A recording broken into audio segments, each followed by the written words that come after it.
Presumed innocent? Only if you're male, by Loretta Kemsley, from radicalhubarchives.wordpress.com. Quote, this was a selfish, narcissistic, self-involved slut who wanted to kill her child to have la bella vita. Close quote. Fox News' Geraldo Rivera wasn't reluctant to use sexual slurs as he condemned Casey Anthony, a woman on trial for the death of her daughter. Fortunately, Ben Stein at American Spectator was outraged. Presumed innocent, anyone? Screamed his headline. Oh, wait, he wasn't talking about Anthony. He was defending Dominique Strauss-Kahn, the former IMF chief charged with sexually assaulting a hotel maid. And now the New York Post has joined Rivera in defending, not vilifying, Strauss-Kahn and smeared the maid with their own sexual slur. Maid cleaning up as hooker. Big tips for extra turndown service. Prosecutors list litany of lies, scams. The problem with that headline is there is no attributable source for their claims. No proof has been offered and nothing has been presented in court. But the most egregious of all is the assumption that a prostitute cannot be raped. Two high-profile cases, two women whose morals are questioned as a supposed means to prove guilt or innocence. The only difference between them, one is a victim and the other is charged with a crime. But both are deemed guilty by dint of being women. Unfortunately, as the case progresses, the media continues to display their prejudices against these particular women and all women. Both cases are in trouble from the prosecutor's point of view. Both defendants might walk free. His innocence is assumed in all the headlines, even though not a single piece of evidence has been presented in court, while her alleged guilt is not relieved by the fact that the case presented against her at trial may not be strong enough for a conviction. The New York Times headline reads, Strauss-Kahn prosecution said to be near collapse. People magazine's cover reads, Casey Anthony getting away with murder? Strauss-Kahn suffered a crushing blow. Anthony is the one to deal with a crushing blow to another man whose life has been turned upside down by Casey Anthony, that guy right there. That guy right there was her father, who she's accused of incest and who another woman has testified lied on the stand about his affair with her. Like Strauss-Kahn, the benefit of the doubt goes to him, not to the woman making the accusation of sexual assault. Real News pointed out the media's sexual attacks on the maid were present right from the beginning. Quote, the size of her breasts, the shape of her backside, and of course her name. These are some of the details Le Monde, the French Journal de Référence, and its subsidiary, Le Poste, published about the woman who says IMF chief Dominique Strauss-Kahn groped her genitals and forced her to perform oral sex on him in a room at the Sofitel near Times Square, close quote. Others cite how normal Strauss-Kahn behaved after he left the hotel maid. This, they argue, goes a long way to prove his innocence. Quote, Strauss-Kahn's demeanor at lunch may play key role in his trial. They had fish and shared a chilled bottle of white wine. If one of several security cameras visible in the large restaurant captured the pair, the images of father and daughter, less than an hour after the encounter with the housekeeper, could serve as a powerful circumstantial evidence. It could bolster the defense case if they laugh or appear to share a leisurely meal. It could support the prosecution if it shows the 62-year-old white-haired Frenchman looked distracted or upset. Close quote. But the very same normal socializing by Anthony is cited as proof of Anthony's guilt by psychiatrist Michael Wellner, MD, hired by ABC News to analyze a woman he's never met. Quote, Casey Anthony trial, psychiatric clues of an accused child killer. Compounding the evidence of her detachment and her activities during that time, she was lounging aimlessly with her boyfriend, entering a hot body contest, carousing, and engaging in other remarkably unremarkable activities. That Casey was so unaffected and relegated Kaylee's absence to such a low priority speaks to how detached she was from her missing child. Wellner goes on to say, the brazenness and frequency of Casey Anthony's lying brings psychopathy to mind as a diagnostic possibility. But narcissistic and borderline personalities lie, as do some histrionics. So too do politicians, who only sometimes are personality disordered. Close quote. Politicians who brazenly and frequently lie like Anthony are only sometimes personality disordered, but she has several major personality disorders because she does the same as politicians? The popular Dr. Drew Pinsky opined, quote, Then what followed today was what seemed to be a poignant brother and sister moment. He breaks down. Casey follows. Now, perhaps this was a moment of honest emotion from her, and yet we're questioning that, and it seems like there was emotion. What was all of that? What did we just see? Attorney Deborah Opie responded, bad acting job? Attorney Lisa Bloom opined, because she's a sociopath? Pinsky says, there we go. Not a single psychiatrist has opined about Strauss-Kahn. This analyzing of Anthony while ignoring possible disorders in Strauss-Kahn, who has been accused of sexual assault by several women, is in line with the characterization of all women as mentally and emotionally disordered and all men as sane and logical. The stereotyping is further carried out in how they are portrayed intellectually. Compare how she's described to how he's described. Brilliant, a strong and effective leader, credible, and this brilliant, strong, credible leader is absolved from the many allegations of sexual assault with the label, the seducer. Meanwhile, HLN's Jane Velez Mitchell lures her viewers with Casey Anthony craziness and criticized Anthony for being calm and writing as if she isn't capable of an intelligent thought. Criticized Anthony for being calm and writing as if she isn't capable of an intelligent thought. Quote, the only time we saw Casey actually cry, look at Casey Anthony's expression. Oh my gosh. Mark Eiglarsh, what the heck is note-taking about? Every time you see her, she's taking notes. Is she just doodling or doing smiley faces? Close quote. Attorney Eiglarsh brought some sanity to the discussion. No, she's doing exactly what I tell my clients to do in every trial. Take a pen, write stuff down. Another guest, legal expert Susan Fillon, chimed in with a bit of truth. Quote, when you look at a mother accused of killing her baby, they are going to be even harder on her than they might be on a man. Close quote.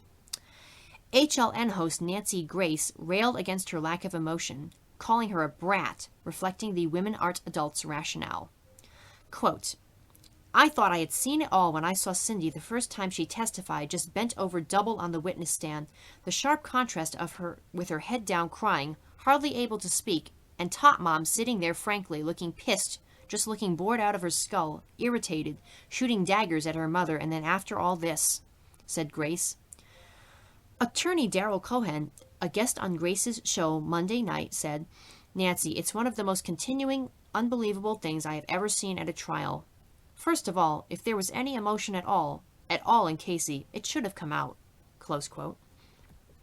HLN News host Vinnie Politan remarked on George Anthony's weeping on the stand as convincing proof of his innocence. So both parents are faultless because they cry, yet Casey Anthony is criticized as manipulating the jury when tears are on her face. Grace doesn't even call her by name. She's merely, Top Mom. Even though Anthony did not testify, the earsucker led with, all of the lies that Casey Anthony is spewing during her murder trial has made the cover of People magazine's latest issue. They've also labeled her the murder mom. No one refers to Strauss-Kahn as rapist, scum, or woman's husband. Removing her name is the ultimate act of rendering her humanity invisible. Brian Stelter, in his New York Times article, Casey Anthony Coverage Gives HLN an Identity, points out the profit motive in the salacious degrading the way the media is labeling these two women while sanitizing the men involved in both stories. Quote, as Court TV and CNN did during the O.J. Simpson trial in 1995, HLN has attached itself to the Casey Anthony murder trial, making it the new trial network of record. Its audience has more than doubled since the trial started May 24th. At the end of her broadcast each night, Miss Grace says she is there to seek justice for Kaylee. That sentiment has become a logo on HLN's screen. For HLN, the trial is a multi-dimensional soap opera, almost tailor-made for the channel's news and talk strategy. HLN long ago abandoned its format of headlines every 15 minutes in favor of talk shows at night. It has extended that format into daytime and by focusing on water cooler stories like the trial and incorporating viewer phone calls and emails, much like a talk radio station, close quote. Neither Anthony nor the maid who filed sexual assault charges against Mr. Strauss-Kahn deserve to be demeaned in order for media outlets and their talking heads to profit. They certainly don't deserve to be sacrificed on the altar of phallic worship and patriarchal misogyny. 52 responses. Tiptree 2 says, Hi, it was only a matter of which. Would she be bought off? Or would they dig up the dirt and blame the victim? She's poor and was assaulted, so if there were only two choices, I'm sorry they didn't choose the kinder one, money. There was never any question of a conviction. I must still be alive, though, because I feel the usual rage even after all the fixes like this I am aware of when a rich man treats a poor woman as sexual chattel. There is one positive thing, though. He was arrested, in a marvel of U.S. legal fairness, and has been humiliated and lost his job. I call that progress. FCM says, from what I've read, Strauss-Kahn has been crying consensual sex the entire time, which everyone thought was unlikely. Now that she might be a prostitute, she's unrapeable by most people's standards. Yet he's already admitted to having sex with her, and she may have his semen on her uniform too. So now the best case scenario for him is that he gets off for rape, and everyone goes away believing he bought a hooker who set him up. And he still may have a successful career and political career after this. Indeed, many will see this as a complete vindication of a man who purchases human beings, as if that fact alone is completely irrelevant. Nice work, Loretta. Thanks. No Anodyne says, yes, excellent work on this, Loretta. And yeah, FCM, that whole narrative that he was set up is meant to be an excuse for questioning every little detail about the woman, as well as a distraction from seeing the court issue. The man is a sexual harasser, rapist, and all-around asshole, pure and simple. All his liberal dude fanboys can't bring themselves to admit that publicly, so they're comforting each other and massaging his legacy with discussions of conspiracies. Anything is possible for those conspiracy theories, and far more interesting to the dudes, of course, except the banal truth of what happened to the woman. Loretta Kemsley says, first he denied he was there at the time, said he was having lunch. Then when they said they had his DNA, he changed it to, it was consensual. Well, how can he be having consensual sex at the time he was having lunch elsewhere? Why isn't he being vilified as a proven liar like she is? In the New York Post story, they included this, quote, the woman was allegedly purposely assigned to the Midtown Hotel by her union because it knew she would bring in big bucks. When you're a chambermaid at Local 6, when you first get to the U.S., you start at the motels at JFK Airport. You don't start at the Sofitel, the source said. There's a whole squad of people who saw her as an earner. Close quote. So they're not just accusing her of being a hooker, they're accusing a union of being pimps and all the maids of being hookers. Katie S. says they cannot stand unions, especially unions where women predominate. They are busting all the teachers' unions, and part of it is that there are many women teachers. They have made teachers look bad in many ways, like they're greedy and incompetent. They would like to bust the unions for maids as well. In your earlier article about old Ben obviously lying to defend this rapist, he suggested that maids were stupid, that they stole from him, etc. It's all out of the same playbook. Keep women at home and pregnant, or keep them taking care of your children in school, or keep them cleaning up after slops like this. But by all means, keep them from getting together in unions, and keep them as poor as possible so they cannot object to this treatment. Women have put their lives on the line for unions, as did the first-wave feminists. These are brave women. They fear women's power. Where are the accusations of him lying? Where are the stories that he has attempted to rape or raped other women? After this woman reported it and the union stood up for her, a lot of other women started coming forward with their stories. Cannot people see this? No, I guess not. They are mesmerized by his entitlement. They are used to listening to men, believing men. This is a setup of some kind and stinks to high heaven. I would not be surprised if there were not some political machinations going on here. But these kinds of political machinations use women as pawns so the males compete. FCM says, I keep coming back to this story, and what a completely clear illustration this is of men's legal system being set up to psychologically torture women, and to punish women severely in every instance, whether they are the accuser or the accused. It's fucking stunning. It's like the fucking witch trials all over again. If the woman sinks, drowns, she is not a witch. If she floats, she is a witch and is executed. There's literally nothing a woman can do or refrain from doing in either case that will make her believable. Because everything she does or doesn't do is evidence of her guilt, and nothing she does or doesn't do is evidence of anything else. This is men torturing women and getting a lot of pleasure and a lot of other benefits from torturing women. And in these cases where women accuse men of rape, and where men accuse women of being bad mothers, specifically these, the stakes are probably higher than in any other kind of case. And men, All men are deeply and profoundly invested in destroying both kinds of women, so that these women serve as examples and are intended to be examples of what men will do to any and to all of us if we don't conform to their gendered demands or if we challenge their sexual entitlement in any way. FCM quotes, "If she floats, she's a witch. If she sinks, she's innocent. But now drowned, alas, the witch trials that swept through Europe from the 1300s into the 1700s baffle the rational modern mind.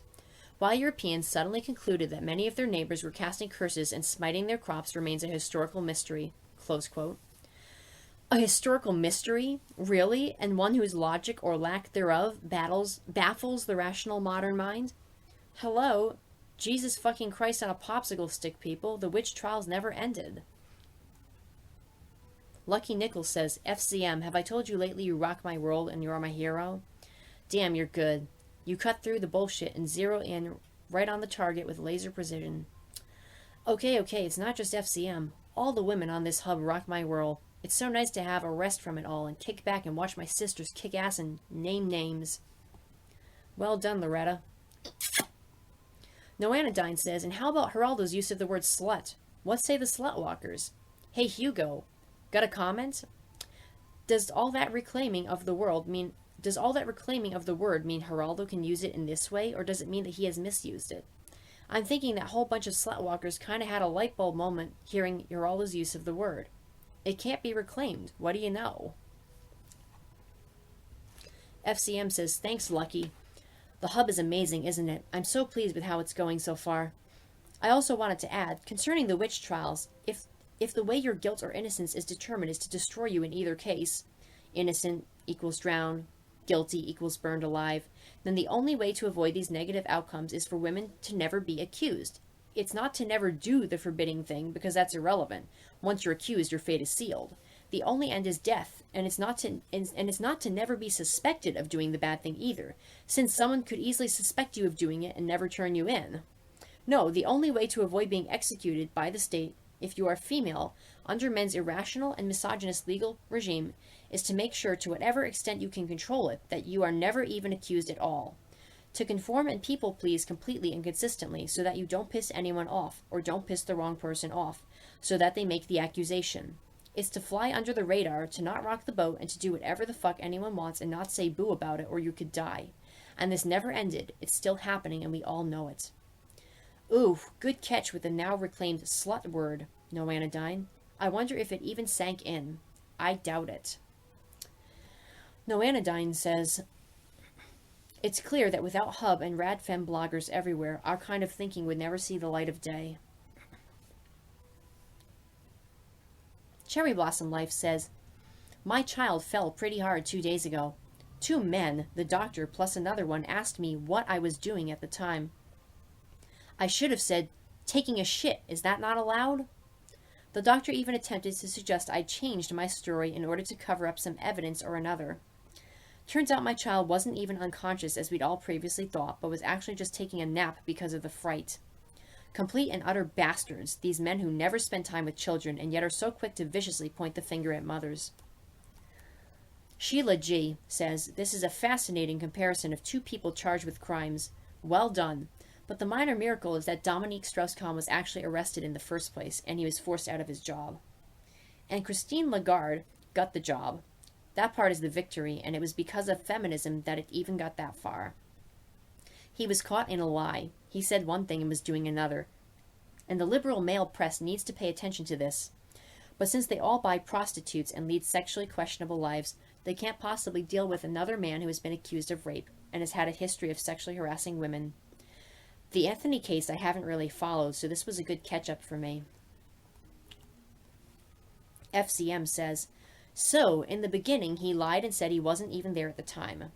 I didn't even remember that part, but it follows exactly, doesn't it? The accuser was a poor working woman immigrant whose job it was to clean up after him. They likely even had a rule at the hotel where the cleaning staff weren't allowed to speak to or make eye contact with the guests. Even the fucking Best Western has that rule, or did when I worked there in college. And she had the audacity to make a claim against him. Well, who are they going to believe? Her or me? So he lies and says he wasn't even there at the time. If they have any evidence, I will change my story later to fit the facts, or lie more differently later. Right?" So then they have the semen on the uniform and the surveillance tape showing him there at the time and rushing off after. So now he says, well, clearly I was there, and clearly that's my semen, so yes, we had sex, but it was consensual.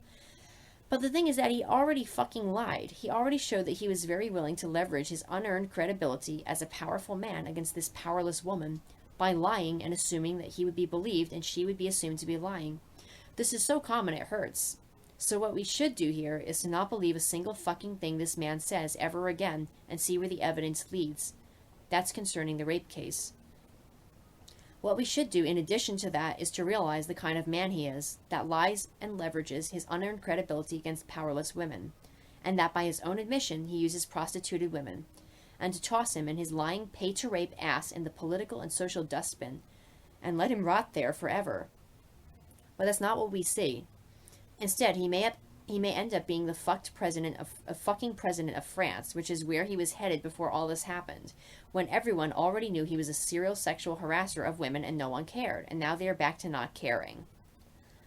Quote, a poll published by Harris Interactive on Sunday showed a majority of 49% of French people now approved of Strauss-Kahn returning to politics, with 45% opposed.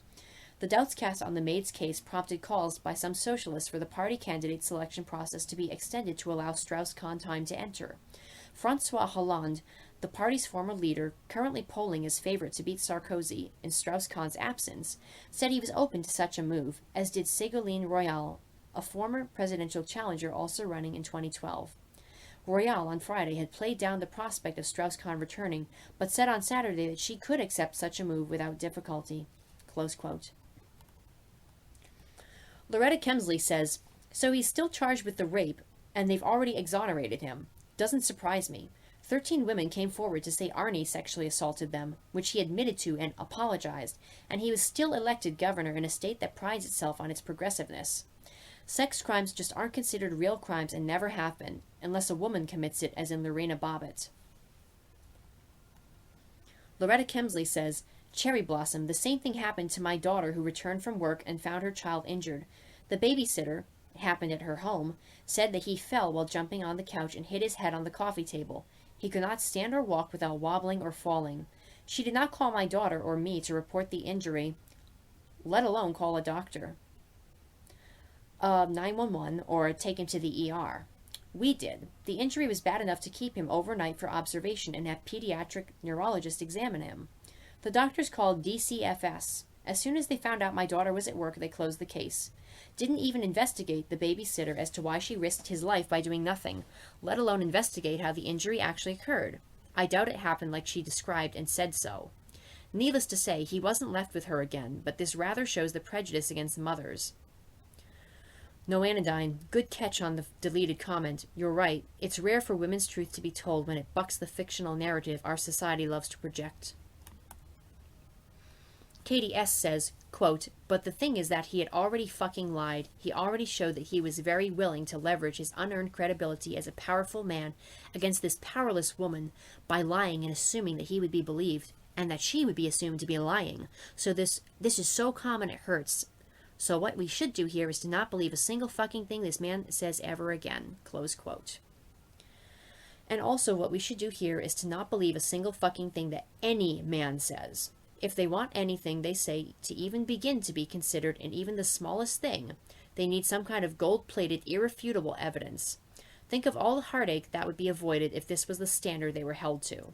In all spheres, personal, scientific, political, monetary, legal, educational, and more. Long ago I figured this out. If a man acts sure about something, it's probably not true. If a woman acts unsure about something, it probably is. One reason that women are silenced and have to have real convictions that something is important to even speak up. One reason is that women are silenced and have to have real convictions that something is important to even speak up. But it goes deeper than that. Women understand the complexity of the real world, and so qualifiers are warranted. Men don't look. They just make shit up to make themselves look good or to avoid getting caught. They know they can lie with impunity and change their stories, etc. It's a part of their privilege. And when I say this, I'm not being harsh. I'm giving them the benefit of the doubt. Men have seriously fucked up the world with their damn lies. It's one lie after another, mainly to see who can piss further. This is true in all spheres, personal, political, scientific, educational, financial, etc. I want them to be held to a gold-plated evidence standard before they are allowed to do anything. We are all at risk from their lies. They rape women and they are raping the planet, making up lies as they go to get away with it. Women are trying to mitigate the harm, but it's not working. Just stop believing them. Wouldn't it be great if Royale, a woman who will be one of his political challengers, said, "Fuck no. This man has lied over and over, and we have proof, solid proof. He has raped women. He's a lying dirtbag. No way should he ever be allowed to run." And what about the socialist woman who came out with a story confirming his behavior, who had kept it hidden? Or the woman at the IMF who he sexually harassed? What about their lives and their careers?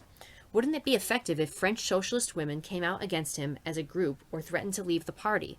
Yes, it would.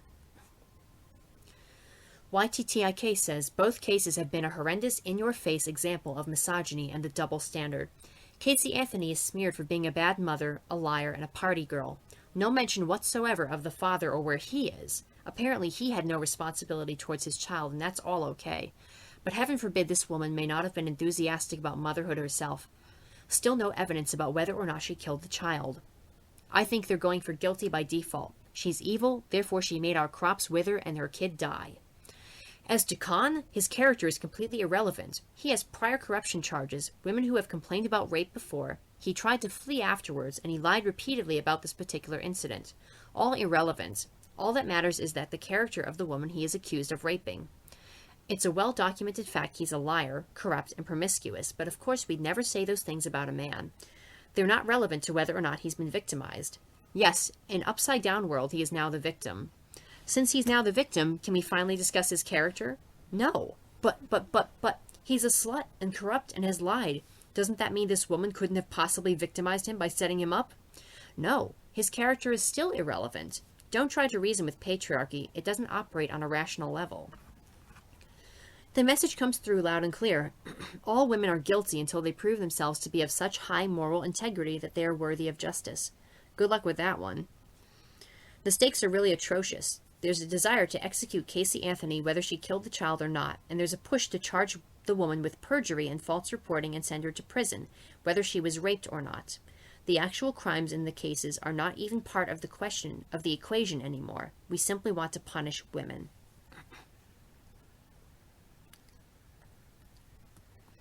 Katie S. Telling it like it is. The stark and brutal truth. Though not as brutal as it is, no one tells that. He is refocusing on the actual facts of the case and the horrors that this woman has suffered.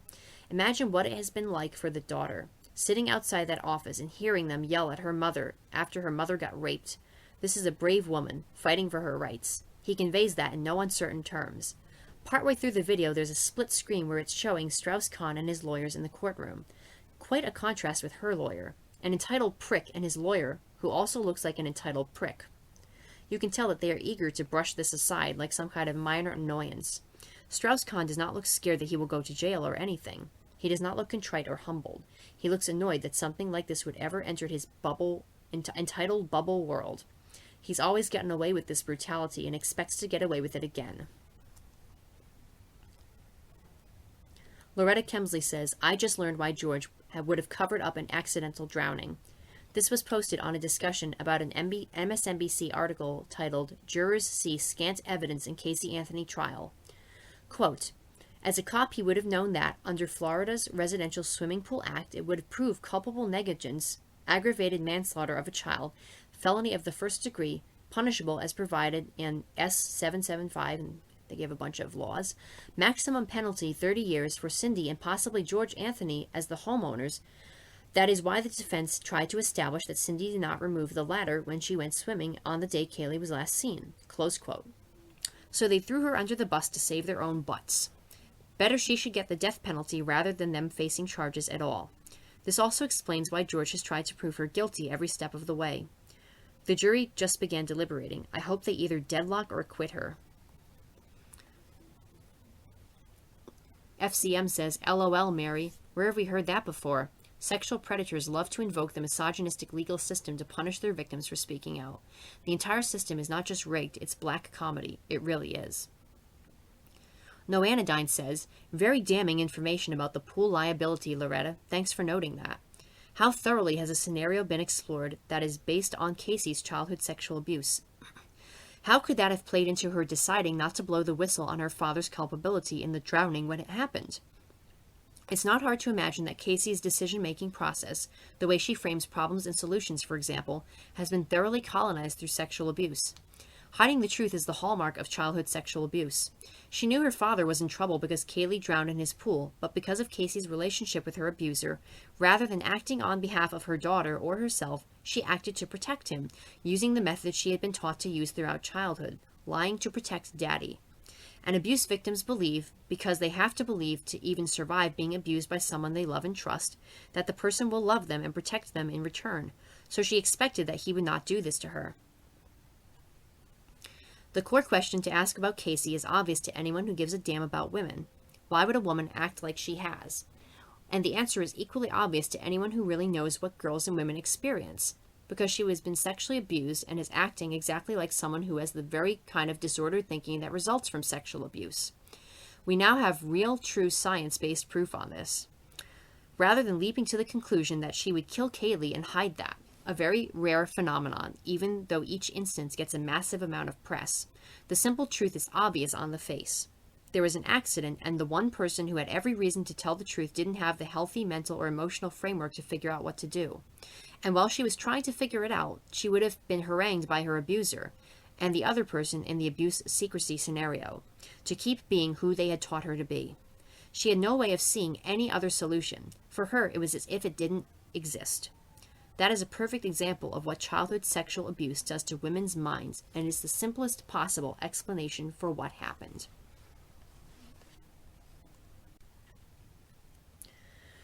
FCM says, wanted to make sure everyone saw this. Jurors resumed deliberations on Casey Anthony's fate. All you have to ask yourself is, whose life was better without Kaylee, prosecutor says.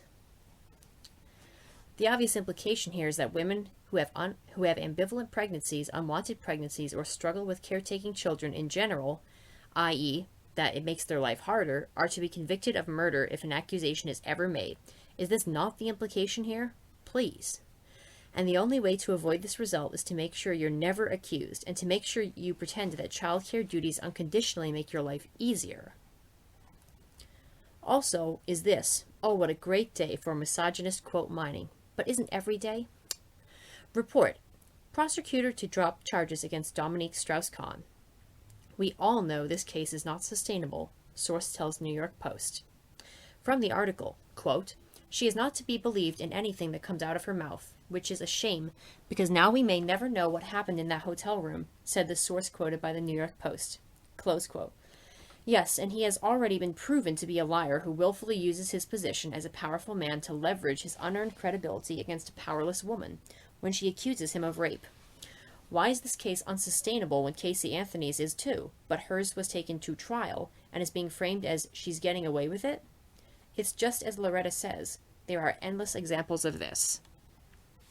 Here's another one.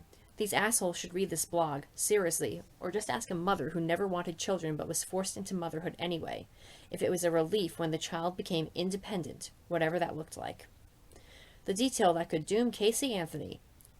Quote, it's hard to come up with any explanation consistent with innocence for failing to report your child missing for 31 days, quote, legal expert says. Close quote. As I have said before, and it's not just me who has experienced this, having an extremely dependent person die is a huge relief to whomever was doing the caretaking duties. This applies when a friend, relative, or lover is sick for a long time and is a huge burden on the caretaker's life. The grief is overwhelming and lingering, but the feeling of relief when the dependent person dies is immediate and involuntary. You can't help it, and the relief is so unexpected and not consistent with your simultaneous feelings of grief and despair that it's confusing to the point of making you sick, and you are rocked to your core. But it's true. Who has the audacity to assume that this isn't also the case when a mother has a young child die, especially a mother that never wanted children in the first place, or where her child could have been the result of incest or rape? Who? Loretta Kemsley says, Casey Anthony not guilty for all murder and manslaughter charges, guilty for all providing false information charges. FCM says, holy crap, thanks Loretta, I hadn't heard. 7 women and 5 men comprise the jury, correct? Loretta Kemsley says, I think that was the jury. Nancy Grace is saying, top mom's lies worked. She's dissing Baez. They won in spite of Baez. Before the verdict, Grace was ridiculing her attorneys for babying her. Velez Mitchell is attributing the verdict to Stockholm Syndrome of the jury, an irrational state of mind, not logical, not linear, her actual words. Prosecution was confident, laid back before verdict, stunned now. They thought they had it in the bag. Cops in balcony, stunned, not even trying to move. They aren't showing George and Cindy. Why not? She'll be sentenced Thursday for the 4 counts of lying. Minimal time on those. I think they are misdemeanors, but I'm not sure. Max time she can get, 4 years, 1 for every count. That's if they run consecutively. Even then she'll be out in a year, per Grace. But she could get time served since she's been in jail for 2 years. Noanadine says, I'm so relieved at this news and instantly so afraid for how someone will find a way to punish her anyways. FCM says, yes, she will likely get the max sentencing for the other charges. Or worse, you're right, Noanadine, the relief doesn't last long. Loretta Kemsley says, LOL, loving it. Her attorney is at the microphone berating the media. Character assassination by talking heads who don't know what they're talking about. They still haven't shown George and Cindy's reaction, but Grace said there was no jubilation, no hugs, and not even a smile. Got up very stern-faced and walked out before everyone else. Tiptree 2 says, I'm amazed. The U.S. legal system worked. The jury followed the jury instructions. The double jeopardy rule is going to have to be applied here. Even if she confessed or something damning came out, she cannot be retried. The system worked at first on Strauss-Kahn too. Another amazing event, that it didn't get hushed up before the arrest. Of course, the system really got working right after, with the Destroy the Victim machine swinging into action. Now the writer in France, Bannon, says she's going to go after Dominique Strauss-Kahn. It has been a lot of years and there are no witnesses. I have to believe she'll be destroyed too. But I'm so proud of her for doing this right after seeing what happened to the hotel victim. Just as the media were going back to sexism 101 business as usual, and Dominique Strauss-Kahn is being encouraged to run for office, she rocks them again. FCM says, just wanted to share today, I was out and about and heard 3 older women talking about the Casey Anthony verdict. They all believe that the system failed, but from what I could discern from their positions, it was not because they necessarily believe that Casey killed her child. One said, someone killed that baby and no one is going to pay. Someone? No one? Maybe so, but how does that translate into Casey being wrongly exonerated of murder? Another one said, I don't care what happened, she's the mother. She didn't clarify what she meant, but I don't think she really had to. As one said that Casey is going to probably be murdered in the street, that she will never be safe again as long as she lives. Handmaidens of the patriarchy, anyone? Jesus. I think that women who have children are so rocked by the experience of having to conform all those years so that they didn't get accused of perpetrating some horribleness on their own children that they actually begrudge other women who don't conform as strictly as they did. They think they should be punished severely even if they didn't do it. It really couldn't be more obvious, could it? KDS. Loretta, I almost wonder if George didn't want her to be put to death to silence her so she couldn't tell the truth about his sexually abusing her as a child. And this also makes me wonder if he was not molesting his granddaughter and was somehow involved in her murder. It's chilling, but it would be in character if that's what he did to Casey. Yes, FCM, I watched some of the public who stood outside the courthouse being interviewed. The worst were 2 women who pretty much said the kind of stuff you were quoting, both saying that they have children and you just cannot get out from under it once they are born, but in a vindictive way, like no woman should be able to get out from under it, etc. They wanted to see her killed. The best reaction was a guy saying that there was no evidence and the outcome was correct. The reporter tried to get him to guess if she was guilty, but he refused to go there. He just said, end of story, there is no evidence. You could just see the reporter trying to steer things up against her. Actually, the very best reaction was from my elderly mother. She said there was no evidence and finding her not guilty was the right thing to do. She also agreed when I said that hordes of men kill their children all the time, but it's never a media circus. Go, Mom. Millie says, wow, that's really interesting, FCM. The women get blamed because of the death of their own children will make their life easier, and like you say, that has implications for all the caretaking that women do. I think this generation of mothers tends to be a lot more honest about the difficulties of motherhood, and I think we have our feminist foremothers to thank for that. But there is still a lot of pushback from the previous generation, and a lot of women still get caught up in the famous mommy wars. After my first kid, I was just incredulous. I couldn't believe how much hard work babies were, and this was after growing up with a mom who ran a daycare from home. Unfortunately, my mom died before I got into the whole kid racket, and I didn't have any friends with babies either. I was wary of joining a mother's group, but found it to be really supportive and found that most moms I've met have been pretty brutally honest about how much it sucks. But that's where it stops, sadly. No analysis of how or why motherhood got to be this way. I'm still thankful for the honesty, though, at least. I tried to talk to my mother-in-law once, mentioned to her that my mother's group was really supportive for mothers doing it tough. Blah, blah, blah. One of my friends tried to kill herself twice, during and after the birth of her baby. Yes, she said, people used to complain about washing nappies, but I never complained. That pretty much drove me to radical feminism after that. Mary Sunshine says, quote, one said that Casey is going to probably be murdered in the street, that she will never be safe again as long as she lives, close quote. I feel she may indeed be in some immediate danger, if only because Americans love their guns and the public wielding thereof. But I also suspect that the major hate vibes are coming from women who are not widely known for gunning people down on the streets, however much they may hate them. And, let's face it, males want to shoot the females that they think they own for daring to try to leave them. When I've seen a woman murdered by other women, it's usually a bullying or gang-up situation. Now that might be a hazard for Casey, unless she gets her book deal going and a bodyguard, paid for by the book deal, pretty quick. Noanodyne says, the common theme seems to be that she got away with it. Yeah, being locked in solitary for almost 3 years, under the threat of being put to death, while the press and the public howled for her destruction, all the while living with what actually happened, while the creepy, fucked up people who raised her were taking part in the circus, living the rest of her life with the threat of a vigilante killing her, and always being the person who will be suspected and hated for what happened. That's getting away with it for a woman they couldn't even prove did anything more than hide the death of her child?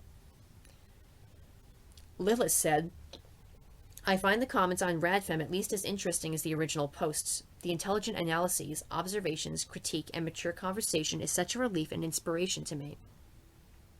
Quote, no, the only way to avoid being executed by the state if you're female under men's irrational and misogynist legal system is to make sure, to whatever extent you can control it, that you never ever accused at all. To conform and people please completely and consistently so that you don't piss anyone off or don't piss the wrong person off so that they make the accusation. It's to fly under the radar, to not rock the boat, to do whatever the fuck anyone wants and not say boo about it or you could die. Close quote. FCM, of course this can be applied to all aspects of a woman's life, particularly personal. My father used to make stuff up if he couldn't actually find anything to vilify me about. When I was 15, I was blamed for allegedly forcing the family to move states and cause all this apparent misery, including him hating his new job and therefore wanting to go back to the old state. Whatever. Yes, she said. People used to complain about washing nappies, but I never complained. That pretty much drove me to radical feminism after that. Close quote. Millie, I hear you. My mother-in-law agrees with me and says it's hard, however, I get little help from her.